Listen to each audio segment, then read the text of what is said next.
Halo, assalamualaikum warahmatullahi wabarakatuh. Semangat pagi semuanya bersama saya Toba.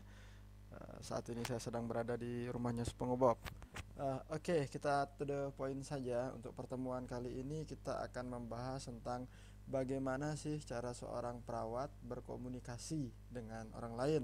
Secara spesifik, orang lain ini ketika berada pada lingkup keperawatan kita sebut mereka dengan pasien, karena tugas seorang perawat salah satunya adalah merawat pasien, dan dalam proses menjalankan tugas tersebut perawat harus berkomunikasi dengan baik. Lalu pertanyaannya adalah bagaimana caranya kita seorang perawat dapat berkomunikasi baik dengan pasien khususnya.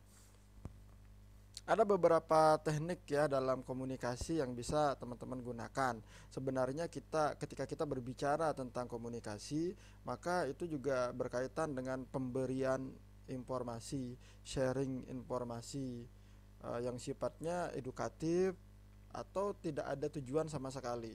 Lalu apa perbedaan komunikasi yang dilakukan oleh perawat kepada pasien dengan komunikasi pada umumnya? Maksudnya pada umumnya di sini adalah dengan komunikasi misalkan kamu dengan temanmu, kamu dengan sahabatmu, atau kamu dengan ya orang lain. Apakah ada perbedaan? Ada ya. Saya share materi dulu, nanti kita bahas per poin.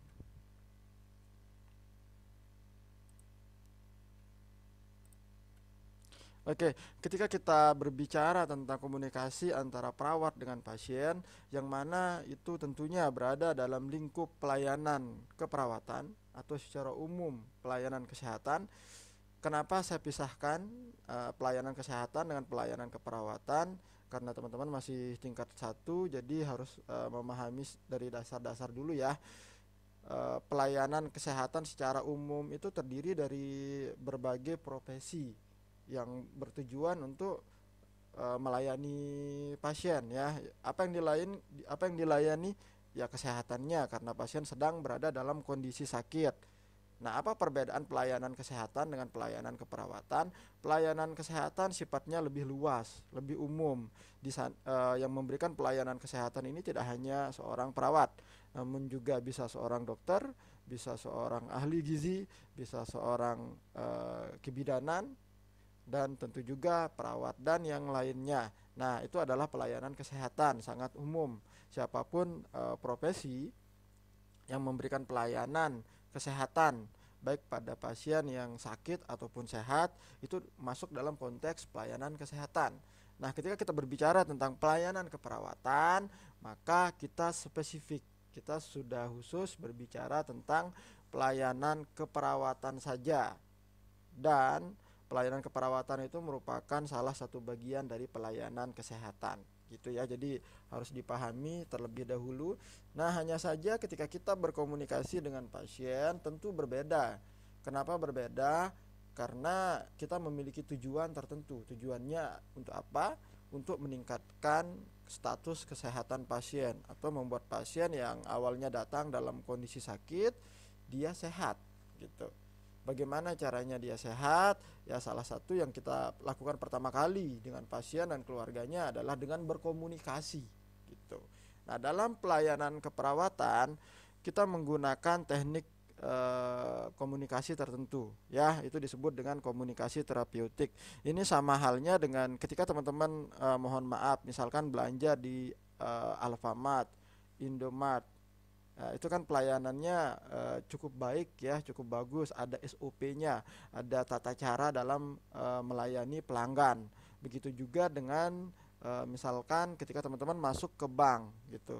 Ada sapaan yang ramah dari sebelum teman-teman membuka pintu bank tersebut sampai masuk, biasanya akan terlebih dahulu didampingi oleh mungkin security. Kemudian apapun yang ingin teman-teman tanyakan dan teman-teman bingung ingin melakukan apa di bank tersebut, teman-teman bisa menanyakan langsung kepada security dan security-nya akan memberikan informasi yang teman-teman butuhkan. Nah, jadi setiap jurusan ya, setiap profesi itu memiliki suatu teknik tertentu dalam melakukan komunikasi. Nah, kalau kita seorang perawat itu namanya komunikasi terapeutik. Nah, di sini kita akan fokus membahas tentang komunikasi antara perawat dengan pasien ya. Nah, kenapa di sini backgroundnya bukan SpongeBob ya? Terus SpongeBob lagi sakit kayaknya, jadi dia cuma ngintip aja. Kenapa backgroundnya ada ini, saya ambil dari Itaewon Class ya. Kalau teman-teman suka nonton drakor tuh, saya rasa teman-teman pasti suka drakor yang satu ini. Ya, ini menggambarkan tiga orang yang sedang berbicara, dan komunikasi itu terjadi antara satu orang dengan orang lain, atau maksudnya ya antara dua orang lah minimal gitu, atau lebih. Kalau lebih boleh, tapi kalau cuman sendiri itu juga bisa disebut komunikasi mungkin ya, mungkin lebih ke self talk gitu-gitu. Eh, Komunikasi dengan diri sendiri, komunikasi ke dalam. Tapi komunikasi yang kita bicarakan di sini adalah komunikasi keluar. Komunikasi keluar artinya ya komunikasi dengan orang lain. Tidak mungkin komunikasi dengan orang lain dilakukan sendiri kan, pasti ada orang lain. Minimal satu orang saja.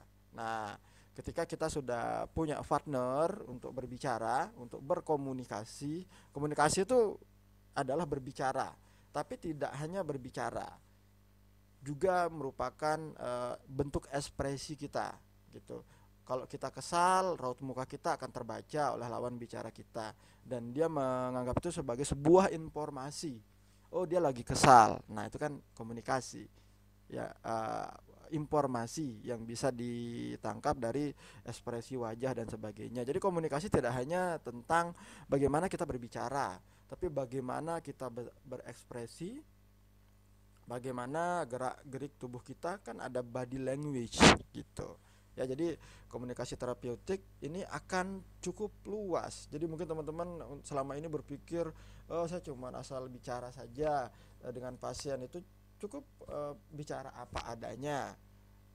Kalau teman-teman bicara apa adanya tanpa konsep, tanpa tujuan, tanpa arah, maka kita tidak akan tahu masalah kesehatan yang dialami oleh pasien itu apa gitu. Makanya komunikasi itu, terutama kecuali komunikasi umum ya dengan teman, ini kita fokus pada komunikasi di pelayanan kesehatan. Katakanlah sekarang teman-teman sedang ada di rumah sakit gitu. Nah, kalau teman-teman sekedar berkomunikasi biasa-biasa saja dengan pasien, maka pasien yang akan dirugikan. Karena apa? Yang dia harapkan dia mencari pertolongan. Dia kan tidak tahu kondisi apa yang dia alami. Misalkan dia mengeluh perutnya nyeri atau sakit gitu. Kalau teman-teman tidak melakukan pemeriksaan baik secara objektif atau subjektif, objektif dengan melihat, subjektif bisa dengan bertanya, ya maka teman-teman tidak akan tahu apa yang dialami oleh pasien dan keluhan apa yang dirasakan oleh pasien gitu, dan itu akan berkaitan dengan masalah kesehatan pasien tentunya. Oke, komunikasi terapeutik ini ada beberapa teknik ya di dalamnya, ada banyak. Tapi sebelum itu kita fokus dulu frameworknya atau dasar-dasarnya apa. Tujuan komunikasi terapeutik pada klien itu adalah yang pertama, perawat dapat memahami orang lain. Ya, ketika kita memahami orang lain, maka kita akan tahu apa yang dia inginkan, gitu. Ya, tidak mungkin kita bisa memahami pasien, ya tanpa kita berkomunikasi, gitu. Ya, sama halnya seperti kita dalam kehidupan sehari-hari dengan orang lain. Ya, kalau menggunakan bahasa batin, ya orang kan tidak akan paham. Kemudian menggali perilaku klien. Kenapa kita harus menggali perilaku klien? Apabila pasien memegang perutnya dan menunjukkan ekspresi wajah yang meringis, maka artinya pasien sedang mengalami nyeri atau kesakitan. Apabila pasien terlihat lemah, tidak beraktivitas, kemudian ketika kita ajak berbicara suaranya rendah, maka kemungkinan keadaan umum pasien sedang lemah. Mungkin pasien sedang mengalami gejala dari suatu penyakit yang dia hadapi, atau mungkin pasien belum diberikan nutrisi atau makanan sehingga dia lemas. Nah, jadi perilaku itu perlu untuk kita gali untuk memahami klien. Kemudian apa perbedaan klien dengan pasien? Nah, ini nih yang sering ditanyakan oleh teman-teman. Sebenarnya ketika kita mengungkapkan itu sebagai sebuah frase atau kata panggilan klien, itu bisa kita lakukan ketika orang tersebut belum masuk rumah sakit gitu, atau tidak berada di wilayah rumah sakit, puskesmas, klinik. Tapi ketika orang tersebut sudah menjalani perawatan di rumah sakit dan kita berinteraksi dengan orang tersebut di rumah sakit dan dia sedang menjalani pengobatan atau perawatan, maka kita sebut pasien. Ya, jadi kalau klien ini mungkin bukan mungkin ya klien ini ada banyak tuh masyarakat yang sebenarnya tidak dalam kondisi sakit, tetapi dia ingin tahu, misalkan yang merokok, dia tidak mengalami masalah jantung atau apa, tapi dia ingin tahu dan bertanya kepada perawat, apakah dampak merokok bagi kesehatan. Nah, orang tersebut bisa disebut sebagai klien gitu. Ya, karena dia belum sakit atau dan dia tidak sedang berada di rumah sakit, puskesmas atau klinik gitu. Kemudian memahami perlunya memberi pujian. Oke, mungkin ketika teman-teman berkomunikasi dengan orang lain, terutama kepada pasien, terutama kepada keluarga saja ya, yang mana sedang berada dalam kondisi sakit gitu, sebagian besar dari kita itu lebih banyak memberikan nasihat, lebih banyak menggunakan lebih banyak memberikan saran dan sebagainya. Dan itu justru tidak baik dalam komunikasi. Karena apa? Setiap orang yang diberikan masukan atau saran terlalu banyak itu akan overdosis untuk mereka, sehingga mereka merasa risih atau merasa tidak nyaman gitu. Jadi jangan lupa memberikan pujian. Misalkan saya kasih contoh, pasiennya mengalami hipertensi. Salah satu faktor penyebab dia mengalami hipertensi adalah kebiasaan merokok dan ngopi. Biasanya pasien ngerokok sehari itu bisa sampai 12 biji gitu. Nah, ini adalah hari kedua setelah pasien menjalani rehabilitasi. Jadinya artinya pasien sedang di rumah ceritanya ya. Nah, kamu terus melakukan home visit kepada pasien atau mengunjungi pasien untuk memeriksa perkembangan kesehatan pasien. Pada hari pertama dia masih merokok 12 biji gitu. Pada hari kedua dia mulai mengurangi menjadi 10 biji. Pada hari ketiga dia mengurangi menjadi 6 biji. Nah, apa yang harus kamu lakukan pada kondisi seperti itu? Apakah terus menasihati pasien dampak rokok itu seperti apa, buruknya seperti apa, padahal pasien sudah menunjukkan perkembangan ke arah yang lebih baik? Sebelum memberikan kritik boleh saja, tapi jangan terlalu banyak ya, karena itu akan membuat orang justru tidak akan mau mendengarkan. Jangan lupa memberikan pujian gitu, dan pujian itu bisa memotivasi orang untuk bersemangat dalam berubah. Apa yang berubah? Perilaku yang buruk menjadi perilaku yang baik, atau perilaku yang tidak sehat menjadi perilaku yang lebih sehat gitu. Jadi yang awalnya dia menghabiskan rokok 12 biji, kemudian dalam 3 hari dia hanya menghabiskan 6 biji, jangan lupa memberikan pujian. Wah, sudah hebat ya bapak atau ibu, walaupun ini sulit untuk mengurangi banyak biji rokoknya dalam konsumsi rokok hariannya, tapi bapak sudah dalam 3 hari sudah mengurangi kebiasaan merokok sampai 6 biji rokok gitu. Nah, kalau teman-teman memberikan saran setelah memberikan pujian boleh, tapi jangan terlalu banyak ya. Misalkan teman-teman bisa mengatakan, nah tinggal 6 lagi nih Pak, jadi jangan sampai putus ya usahanya gitu. Kalau dalam 3 hari sudah berkurang 6 biji, maka 3 hari ke depan kan artinya Bapak sudah bisa tidak merokok.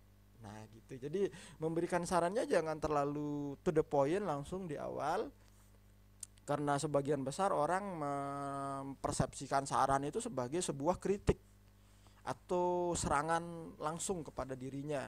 Serangan dalam artian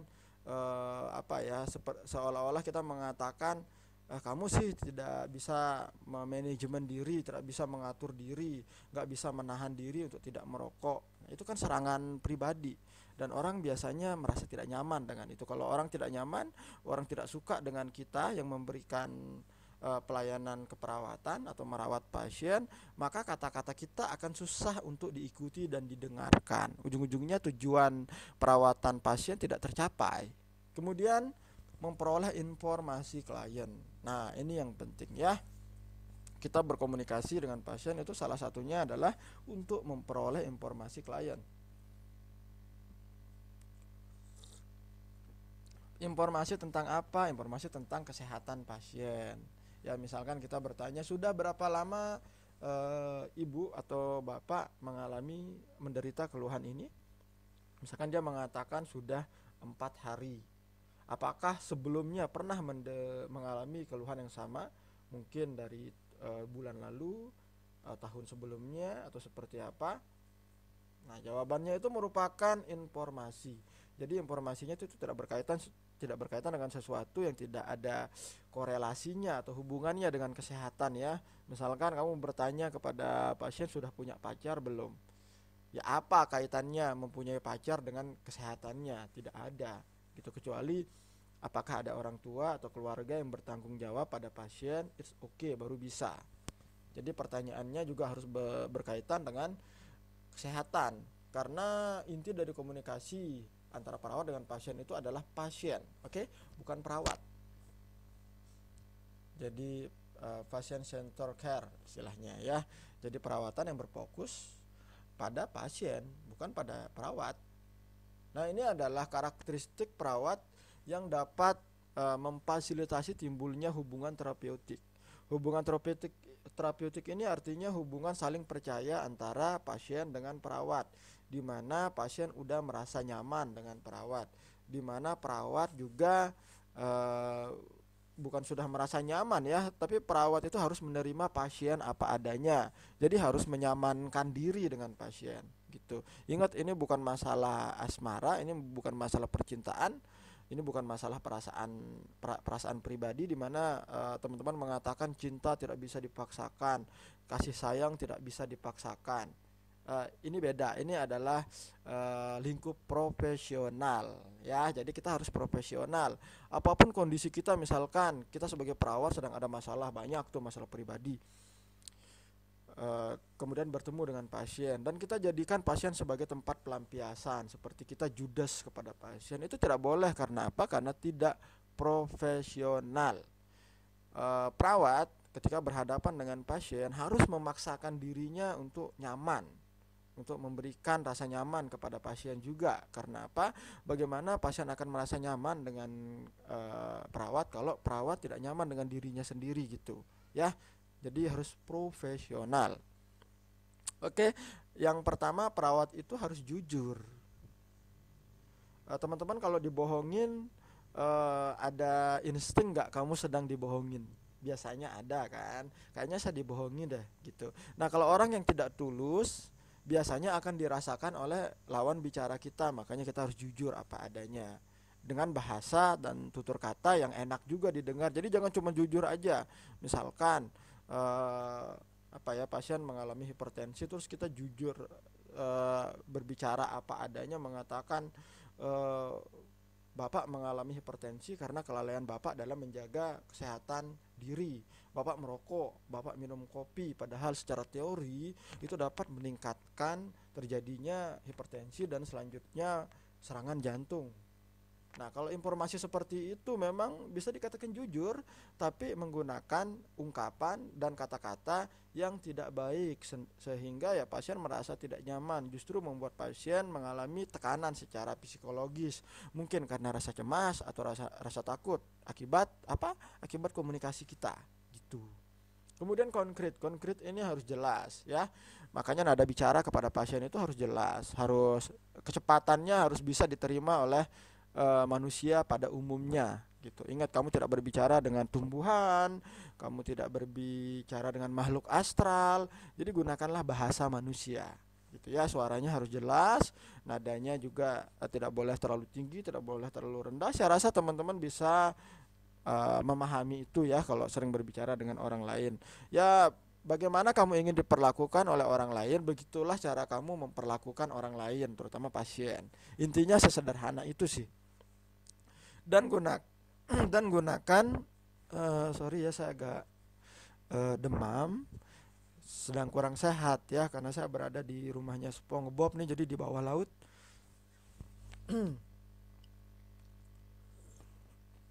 Oke, saya lanjutkan.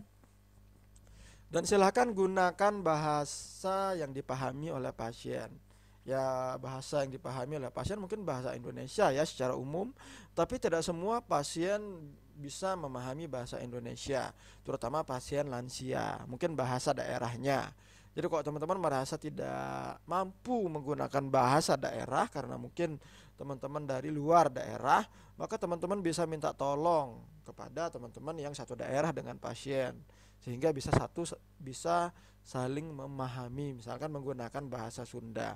Pasien tidak bisa bahasa Indonesia, kamu bisa bahasa Indonesia. Pasien bisa bahasa Sunda, kamu tidak bisa bahasa Sunda. Jadi jalan keluarnya adalah cari teman-temanmu yang bisa bahasa Sunda. Bukan pasien yang harus memahami perawat ya, tapi kita yang harus memahami pasien terlebih dahulu gitu. Kemudian bersikap positif gitu ya, kita harus bersikap positif kepada pasien. Makanya hindari berperilaku dan mengatakan sesuatu yang negatif ya. Misalkan Bapak mengalami hipertensi dan hipertensi itu cenderung tidak bisa disembuhkan. Wow, apa respon pasien kok teman-teman mengatakan hal seperti itu? Bapak mengalami hipertensi dan hipertensi ini lambat laun bisa berkembang menjadi stroke. Bapak bisa meninggal tiba-tiba karena stroke. Coba bayangkan bagaimana perasaan kita kalau mendengarkan komunikasi seperti itu, ya. Jadi dirubah jarak gaya komunikasinya ke menggunakan kata-kata yang lebih positif atau kalimat yang lebih positif. Misalkan Bapak saat ini tekanan darahnya 180 per 110, ini cukup tinggi tapi belum beresiko ke arah stroke karena kondisi umum Bapak sangat baik. Nah, cuman kalau Bapak tidak segera merubah perilaku dari perilaku yang buruk, seperti Bapak kan suka ngopi, ngerokok, kalau tidak dikurangi, tidak dibatasi atau tidak dihentikan, maka akan beresiko ke kondisi yang lebih berat seperti stroke. Nah, tapi Bapak sekarang masih punya waktu untuk memperbaiki diri. Jadi perbaiki pola hidupnya, perbaiki gaya hidupnya agar lebih sehat. Nah, itu kan lebih mudah diterima oleh pasien. Jadi pasien akan bersemangat, oh saya masih punya kesempatan.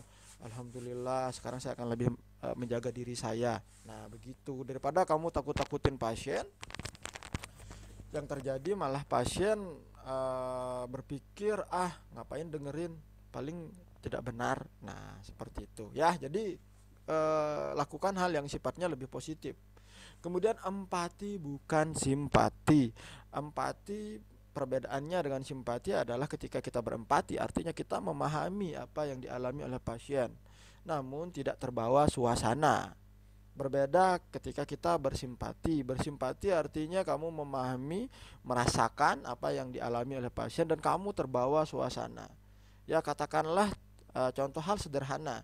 Temanmu sedang patah hati, dia sedang curhat, kemudian dia curhat sambil menangis sesegukan. Kamu sebagai pendengar yang mendengarkan curhatannya dia justru terbawa suasana sehingga kamu juga ikutan nangis. Itu namanya simpati. Kalau kamu ikutan nangis, maka siapa yang menenangkan? Temanmu. Justru nanti temanmu yang menenangkanmu karena kamu ternyata lebih emosional setelah mendengarkan curhat temanmu. Nah, seperti itu ya. Jadi cukup berempati. Ketika kamu berempati artinya kamu paham apa yang dirasakan oleh pasien, paham apa yang dialami oleh pasien, tapi kamu tidak terbawa suasana sehingga kamu tetap rasional dalam memberikan saran yang berkaitan dengan kesehatan. Kemudian melihat permasalahan dari kacamata klien. Jadi kamu harus memahami dulu, kita sebagai perawat itu harus memahami dulu permasalahan dari sudut pandang menurut pasien itu apa gitu. Ya, misalkan misalkan ada pasien yang mengalami hipertensi, kita tanya dulu tuh, Bapak ketika mengalami hipertensi itu yang Bapak lakukan untuk pertama kali itu apa? Gitu. Misalkan dia mengatakan membeli obat-obatan ke apotik gitu, atau melakukan pemeriksaan kesehatan dulu, atau ke dukun, atau ke ya orang pintar lah bahasanya seperti itu. Nah, kita harus memahami terlebih dahulu seperti itu ya. Kemudian kita juga tanyakan apalagi pada pasien yang menghadapi atau mengalami suatu penyakit kronik ya, atau yang sudah berkepanjangan seperti kanker, bagaimana persepsi dia tentang penyakitnya? Apakah dia menganggap penyakitnya itu sebagai musibah, beban, kutukan, atau dia menganggap penyakitnya itu adalah sebagai penghapus dosanya. Nah, itu penting ya, karena itu akan berkaitan dengan bagaimana langkah kita selanjutnya dalam memberikan intervensi atau pelayanan keperawatan kepada pasien. Kemudian menerima klien apa adanya. Nah, teman-teman kalau berhadapan dengan klien atau pasien yang mana teman-teman sebelumnya mengenali mereka, mungkin punya masalah pribadi, lupakan itu semuanya. Kita harus profesional, jadi harus nol ya. Mungkin itu musuh kita, mungkin itu musuh bebuyutan kita, mungkin dia pernah menyakiti kita. Ketika dia adalah seorang klien atau pasien, lupakan itu semua. Kita menerima klien apa adanya, kita tidak membeda-bedakan pasien, kita tidak rasis ya. Agamanya mau Islam, Kristen, Hindu, Buddha, Konghucu dan yang lainnya, atau ateis pun kita harus perlakukan sama dengan baik gitu. Dia mau ganteng, cantik, belum ganteng, belum cantik, kan semuanya akan glowing pada waktunya. Kaya, belum kaya, kulitnya warnanya putih, mohon maaf kulitnya warnanya hitam dan sebagainya, semuanya kita definisikan sebagai satu, yakni pasien. Kita tidak melakukan rasis ya, artinya memilah pasien. Oh, ini pasiennya kaya, kita dahulukan. Tidak boleh seperti itu. Oh, ini pasiennya seagama dengan saya harus mendahulukan. Tidak boleh seperti itu. Kita harus profesional. Kemudian sensitif atau peka terhadap perasaan klien ya. Kalau perempuan kan biasanya peka ya katanya. Nah, silahkan teman-teman buktikan. Apakah teman-teman sepeka itu? Kalau cowok kan biasanya tidak pekaan kalau cowok itu. Ya nanti kita buktikan juga. Nah, hanya saja intinya ketika kita berhadapan dengan pasien, kita harus dalam keadaan siaga. Artinya siaga apa? Telinga kita itu mendengar pasien dan otak kita, pikiran kita juga ke pasien, jangan kemana-mana ya. Jadi apapun informasi yang diberikan oleh pasien kita harus peka. Misalkan ketika kita berbicara dengan pasien terus pasien meringis, kan artinya dia kesakitan ya. Kalau pasien kesakitan, dahulukan tindakan apa yang bisa kita lakukan untuk mengurangi nyerinya, rasa sakitnya, bukan terus mengajak berbicara gitu. Kemudian tidak terpengaruh oleh masa lalu. Jadi apapun masa lalu kamu dengan pasien, maybe mungkin saja pasien itu adalah mantan kamu, ya lupakan masa lalumu dengan dia ya, tapi perlakukan dia sebagai pasien gitu. Ya, ingat mantan adalah masa lalu harus dibuang pada tempatnya ya. Jadi lupakan. Nah, kajian literatur ini menurut hasil penelitian, teman-teman yang tingkat 1 mungkin akan bertanya, Pak, maksudnya kajian literatur itu apa? Literatur itu maksudnya adalah artikel jurnal atau hasil penelitian. Jadi kita mengkaji hasil penelitian yang berkaitan dengan komunikasi terapeutik ya. Nah, ini adalah hasil penelitiannya Lunenburg tahun 2010 yang mengatakan bahwa tanpa ketulusan dan kejujuran, keterus-terangan dan keaslian, semua upaya komunikasi ditakdirkan untuk gagal. Gitu. Jadi kalau kita berkomunikasi tanpa rasa jujur, tanpa rasa ketulusan, terus terang, maka komunikasi kita akan gagal kepada pasien. Dan kalau komunikasi kita gagal kepada pasien, artinya pasien tidak akan nyaman dengan kita. Itu adalah salah satu tanda bahwa komunikasi kita udah gagal. Kemudian Suryani, menurut Suryani, Prof. Suryani, beliau adalah guru besar ya di Universitas Padjadjaran Bandung.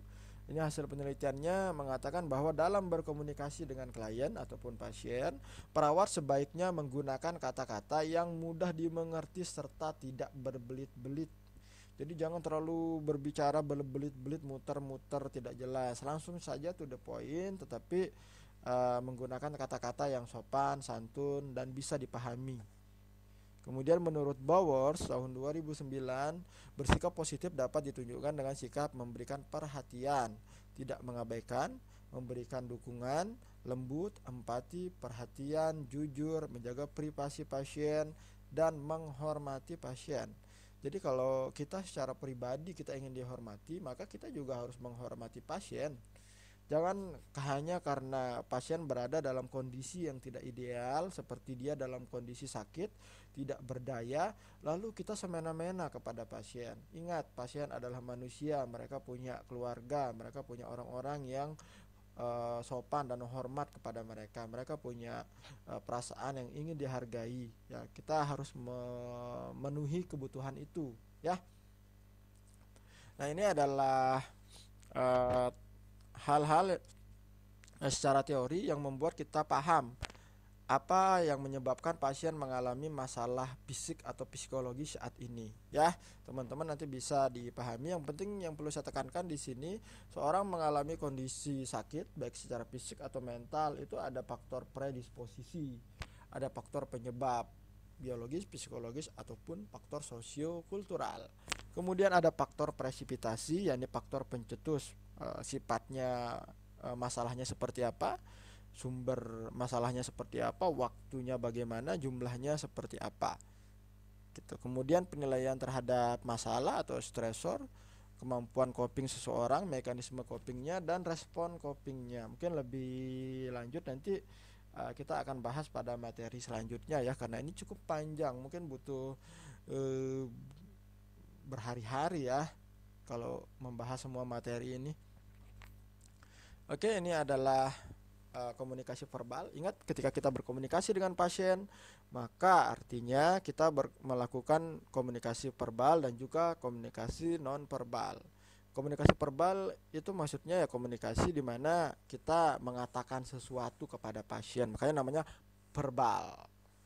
Pasien mendengar apa yang kita katakan, makanya disebut dengan komunikasi verbal. Kita mendengar apa yang dikatakan pasien, komunikasi verbal. Menurut Stuart, ini pengarang buku keperawatan jiwa, ya, secara internasional yang paling terkeren itu ya Stuart Laraya namanya, menjelaskan bahwa salah satu elemen yang mempengaruhi kemampuan terapeutik adalah memiliki fasilitas, yaitu komunikasi. Jadi komunikasi itu adalah suatu fasilitas, suatu alat untuk mencapai tujuan. Tujuannya adalah apa? Untuk meningkatkan status kesehatan pasien. Maksudnya apa? Pasien awalnya sakit, dengan komunikasi kita meningkatkan status kesehatannya yang awalnya sakit menjadi lebih sehat, gitu. Kemampuan perawat yang harus dimiliki dalam berkomunikasi yaitu perilaku verbal, non-verbal, analisa masalah, teknik terapeutik, dan wawancara yang memotivasi, gitu, ya. Jadi jangan sampai pembicaraan kita ke pasien justru membuat pasien merasa terpuruk baik secara fisik dan mental, dan itu akan mempengaruhi kondisi kesehatannya. Menurut Suryani, komunikasi verbal yang efektif dipengaruhi oleh 4 hal. Yang pertama adalah kejelasan pesan yang disampaikan. Yang kedua adalah pembendaharaan kata. Yang ketiga adalah arti denotatif dan konotatif. Dan yang keempat adalah kecepatan bicara. Jadi jangan terlalu cepat bicara karena itu akan memusingkan pasien, ya. Tapi jangan terlalu pelan juga. Misalkan mengatakan seperti ini, itu kan terlalu pelan. Ya, jadi yang normal-normal saja. Oke, untuk komunikasi nonverbal itu berkaitan dengan body language dan jarak. Menurut mungkin teman-teman akan bertanya, jarak ideal antara kita dengan pasien ketika berkomunikasi itu berapa jauh jaraknya, gitu, ya. Menurut Prof. Suryani tahun 2016, jarak yang terapeutik artinya yang ideal secara komunikasi seharusnya adalah 45 sampai 120 atau 30 sampai 40 cm, bukan kilometer, ya. Jadi jangan sampai kamu di ujung barat, pasien di ujung timur. Ingat, ini sentimeter. Tapi teman-teman gak harus bawa meteran sih, ya cukup nanti diperkirakan saja dengan posisi menghadap ke pasien atau berhadapan. Jangan membelakangi pasien kecuali pasien memang belum siap, maybe, dan pasien meminta itu. Sementara menurut Walker, komunikasi nonverbal yang efektif dipengaruhi oleh ekspresi wajah, postur tubuh, kontak mata, serta posisi duduk. Jadi ekspresi wajah itu diperhatikan, ya. Kalau teman-teman sekarang punya ekspresi yang kaku, yang kayak orang mau ngamuk gitu-gitu tuh, yang judes gitu-gitu, ya dilatih untuk sering tersenyum. Kemudian postur tubuh, jangan jangan terlalu membungkuk kepada pasien, jangan terlalu tegap karena itu akan membuat pasien ya merasa diintimidasi, ya, atau merasa diabaikan. Nah, jadi diperhatikan. Kontak mata, ini penting, kontak mata. Apakah kita harus menatap pasien? Atau apakah kita tidak harus menatap mata pasien? Kira-kira menurut teman-teman seperti apa? Itu adalah PR ya buat teman-teman, coba pikirkan. Pikirkan selama 5 tahun lah. Serta posisi duduk. Nah, posisi duduk juga menentukan. Posisi duduk ya harus berhadapan dan sama tinggi dengan pasien ya. Usahakan sama tinggi. Jangan lebih tinggi, jangan lebih rendah. Nanti kalau lebih tinggi pasien menengadah, kalau lebih rendah pasien merendah, menyulitkan gitu ya. Jadi disesuaikan. Nah, ini adalah teknik-teknik komunikasi terapeutik. Dan sebenarnya ini teman-teman bisa gunakan dalam kehidupan sehari-hari. Jangan ke pasien dulu lah. Coba berbicara, latihan berbicara menggunakan teknik-teknik komunikasi terapeutik kepada temannya, kepada teman dekatnya, kepada orang tua, kepada ibu bapak masing-masing ya, kepada saudara, mulai dari orang-orang terdekat itu sebagai life experience atau langsung melatih teori dalam praktik ya, jadi nyata rasanya, makanya disebut dengan life experience. Langsung aja diperagakan.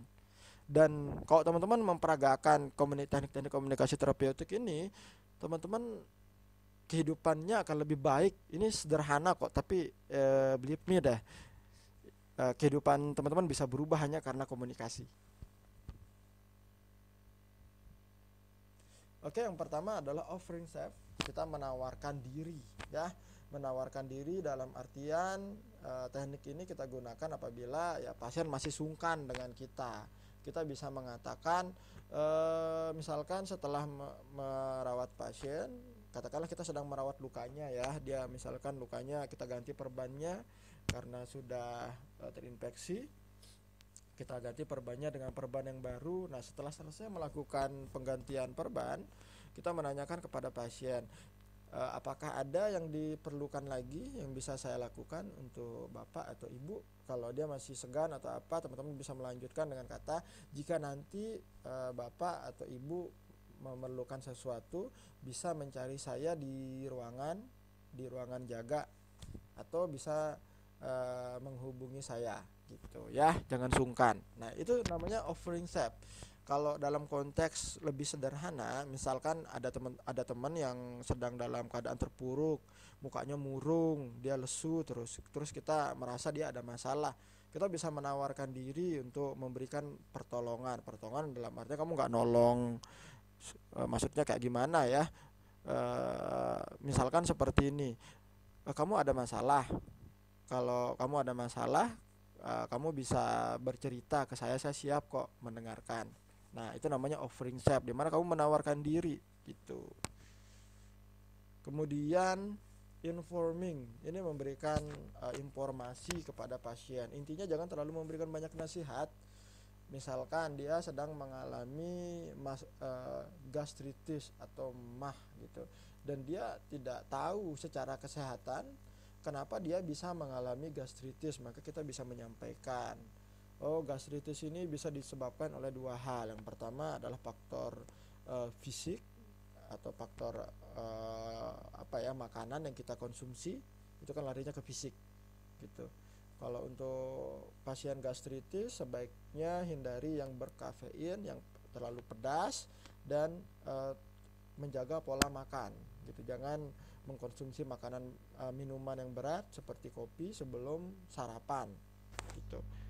Itu adalah yang berkaitan dengan fisik. Kalau yang psikologis, gastritis dapat disebabkan oleh kecemasan yang berlebihan ataupun stres. Jadi ibu berusaha atau bapak berusaha setenang mungkin, karena ketika ibu stres atau mengalami kecemasan, maka kristal asam lambung akan meningkat, dan itulah yang akan menyebabkan gejala MAH.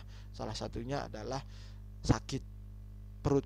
Nah, itu disebut dengan memberikan informasi, informing. Kemudian problem identification, kita mengidentifikasi apa sih masalah yang dihadapi oleh pasien. Misalkan dia mengatakan, saya sudah 2 hari bagian perut saya sakit, nyeri kayak ketusuk gitu, itu kata pasien. Terus kita tanya posisi sakitnya di mana gitu, dia menyebar rasanya. Nah, setelah kita periksa, kita lakukan palpasi ya, kita periksa nyeri tekannya ada di mana, ternyata pas di bawah ulu hati, artinya di bawah tulang dada gitu. Nah, kita lakukan pemeriksaan tekanan darah normal, kita cek riwayat serangan jantung tidak ada, maka kita bisa angkat, oh ini gastritis, Bapak sedang mengalami MAH. Nah, hal seperti itu bisa kita lakukan. Kita bisa mengidentifikasi masalah kesehatan yang dialami oleh pasien apabila kita jago dalam mengidentifikasinya ya. Kita bisa mengidentifikasinya dengan cara berkomunikasi seperti yang saya contohkan tadi. Kemudian board opening atau pertanyaan terbuka gitu. Ya, pertanyaan terbuka ini pertanyaan yang menuntut jawaban panjang gitu. Makanya kita menggunakan istilah kenapa, mengapa, bagaimana. Misalkan seperti ini, bagaimana keadaan ibu bapak hari ini gitu. Maka dia akan mengatakan baik. Kalau jawabannya baik saja, ya kita bisa tanyakan baiknya seperti apa gitu. Nanti dia akan menjelaskan, oh ya keadaan saya sudah baik kok. 2 hari ini sudah tidak ada keluhan susah tidur, saya juga tidak mengalami nyeri perut. Nah, seperti itu pertanyaan terbuka. Kalau pertanyaan tertutup itu hanya memerlukan pilihan jawaban iya atau tidak. Misalkan, apakah ibu sudah makan? Kan jawabannya iya atau tidak, belum atau sudah. Itu pertanyaan tertutup.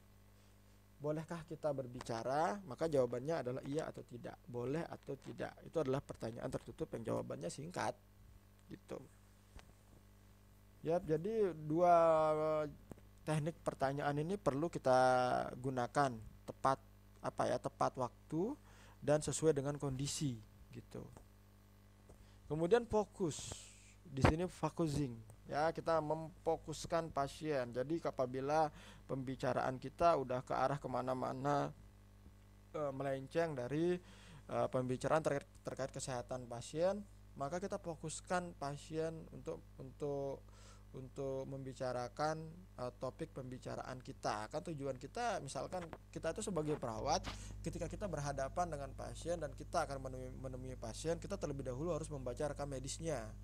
Rekam medis itu apa? Status kesehatan pasien, untuk memahami latar belakang pasien, keluhannya apa saja, sehingga selanjutnya ketika kita akan memutuskan untuk ke pasien, kita sudah menentukan saya mau mencari tahu apa kepada pasien, tentang kondisi kesehatan apa, atau tentang keluarganya, atau tentang pembayaran terkait administrasi karena pasien akan segera pulang, atau tentang memberikan penyuluhan kesehatan saja. Jadi harus sudah ada konsep ya. Makanya itu disebut sebagai memiliki tujuan, komunikasi yang memiliki tujuan. Kemudian sharing perception, jadi membagi persepsi. Jadi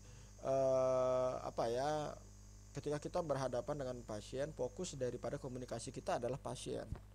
Jadi jangan hanya kita yang berpendapat, jangan hanya kita yang memberikan saran, tapi coba dengarkan apa yang diinginkan oleh pasien. Coba dengarkan pendapat pasien terhadap saran yang kita berikan. Dan saling memberikan dan menerima saran tersebut, itulah disebut dengan membagi persepsi. Dan ini kan tidak hanya kepada pasien saja, tetapi pada semua orang kita melakukan komunikasi seperti ini sangat baik gitu. Jadi silakan dilatih ya, mulai dari orang-orang terdekat. Kalau kamu tidak bisa melakukan komunikasi yang baik kepada orang terdekatmu, ya bagaimana kamu bisa melakukan komunikasi yang baik kepada orang yang jauh dari dari diri kalian, jauh dalam artian kalian nggak pernah dekat, kalian nggak tahu satu sama lain gitu. Ya, yang kenal dekat aja kalian tidak bisa melakukan komunikasi yang baik, apalagi yang jauh. Nah, kayak gitu kan. Jadi mulai dari yang terdekat, sekaligus sebagai latihan bertahap untuk kalian. Kemudian exploring artinya perawat mengajukan pertanyaan terbuka untuk mengeksplorasi perasaan dan apa yang dipikirkan oleh pasien. Misalkan pasien murung, dia cemas, kita tanya, yang membuat kamu merasa cemas itu apa gitu. Biasanya pasien akan mengatakan saya cemas karena alasan tertentu, tapi tidak bisa to the point ya. Kita harus mendekati pasien terlebih dahulu. Setelah pasien nyaman dengan diri kita, dengan kita sebagai perawat, baru pasien itu akan terbuka dengan kita. Ini sama halnya dengan kamu. Kalau kamu udah nyaman dengan orang, kalau kamu udah suka dengan orang, maka kamu akan berbicara apa adanya, jujur, lebih lebih nyantai gitu. Begitupun juga dengan pasien. Kalau pasien belum nyaman dengan perawat, ya dia akan hati-hati gitu dalam berbicara. Jadi mungkin tidak semua yang perlu dia katakan akan dia katakan. Karena apa? Karena dia belum percaya dengan pasien. Makanya salah satu fungsi daripada komunikasi terapeutik ini adalah agar pasien percaya dengan perawat gitu.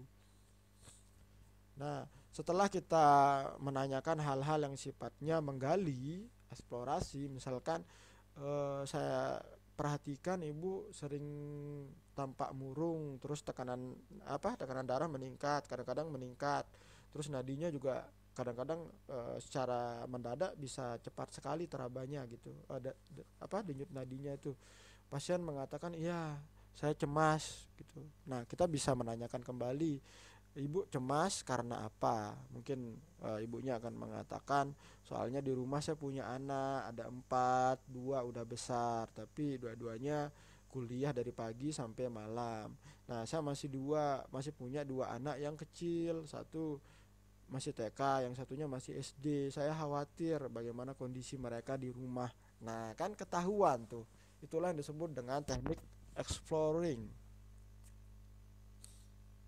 Kemudian restarting, ini mengulang kembali ya. Itu ada contohnya. Pasien misalkan mengatakan, saya membersih apa yang misalkan ya di awal kita menanyakan sudah melakukan apa hari ini di kamar. Pasien mengatakan saya membersihkan tempat tidur. Terus kita melakukan pengulangan kata atau pertanyaan. Mungkin karena kita tidak terlalu dengar atau karena tidak fokus, membersihkan tempat tidur gitu. Jadi kita mengulang pertanyaan yang sama.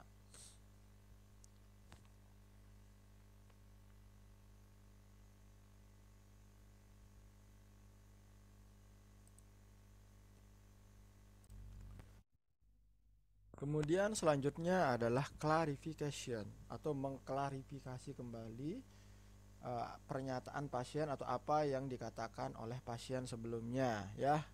Misalkan dia mengatakan saya tidak akan merokok lagi.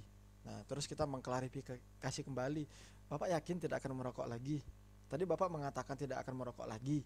Nah, pasien akan menjawab mungkin, iya saya yakin.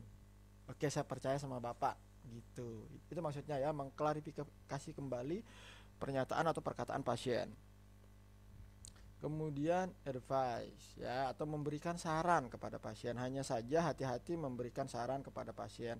Yang paling bagus sebenarnya ya, kita menunggu pasien mengatakan ada saran tidak untuk saya. Sebaiknya saya melakukan apa? Sebaiknya saya menghindari makanan seperti apa. Nah, itu adalah pernyataan pasien yang menunjukkan kalau pasiennya meminta saran. Nah, kalau pasien sudah ngomong duluan, pasien sudah meminta saran terlebih dahulu, artinya sudah terbina trust antara perawat dengan pasien. Terbina trust artinya sudah terjalin kepercayaan antara perawat dengan pasien. Kalau kalau dalam suatu hubungan sosial, bukan hubungan asmara ya. Ketika sudah terjalin kepercayaan antara satu dengan yang lainnya, maka komunikasi akan makin lancar gitu.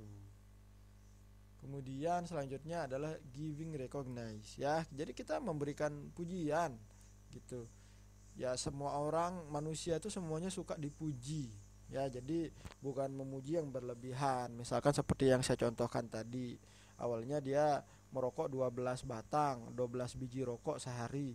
Tapi setelah dia mencoba dengan susah payah dan kita tahu usaha pasien seperti apa, dia berhasil hanya merokok 6 kali sehari. Memang dia belum berhenti merokok, tapi untuk menguatkan motivasi pasien karena dia udah punya niat, kita kuatkan lagi niatnya, kita berikan pujian. Wah, Bapak hebat, saya belum tentu bisa tuh Pak. Bapak hebat, dalam 3 hari sudah bisa mengurangi konsumsi rokok sampai 6 biji, itu luar biasa. Tidak semua orang bisa, jadi pertahankan ya Pak, insya Allah kondisi Bapak akan membaik. Nah gitu. Kemudian listening ini adalah komunikasi yang paling susah dilakukan ya. Kita bisa menjadi pembicara yang banyak, pembicara yang suka bicara, memberikan nasihat, tetapi apakah kita sabar untuk menjadi pendengar saja? Mendengarkan keluh kesah pasien, mendengarkan keluh kesah sahabatmu, mendengarkan curhatan temanmu atau orang tuamu. Apakah kalian tahan selama bermenit-menit, berjam-jam tanpa membantah, tanpa mengkat gitu. Jadi dia belum selesai ngomong, kamu sudah putuskan dengan cara berbicara gitu ya. Jadi listening ini harus dilatih, karena ini adalah kemampuan untuk bersabar dan susah ya. Kita harus tahan, kita harus tahu waktu timingnya yang tepat untuk menanggapi kapan. Jadi jangan pasien masih berbicara kamu langsung berbicara, jadinya pasien kan tidak mengatakan apa yang dia ingin tuntaskan. Kemudian ini adalah komunikasi terakhir yang paling susah ya. uh, Son Joong Ki ini ya, ini drakor terakhirnya Vincenzo Cassano tuh, yang suka drakor tuh. Silent, diem, ini susah banget. Coba deh kalian ya, flashback lah ya sama diri masing-masing. Ketika teman kalian berbicara, apakah kalian diem? Atau kalian malah membantah? Atau kalian malah yang lebih banyak berbicara? Padahal yang lebih butuh didengarkan itu lawan bicara. Mungkin dia sedang curhat gitu. Dan ketika kita berbicara atau curhat, yang kita harapkan itu apa sebenarnya? Orang diem, itu yang kita harapkan. Diam dan silent, silent and listening. Dia diam dan mendengarkan.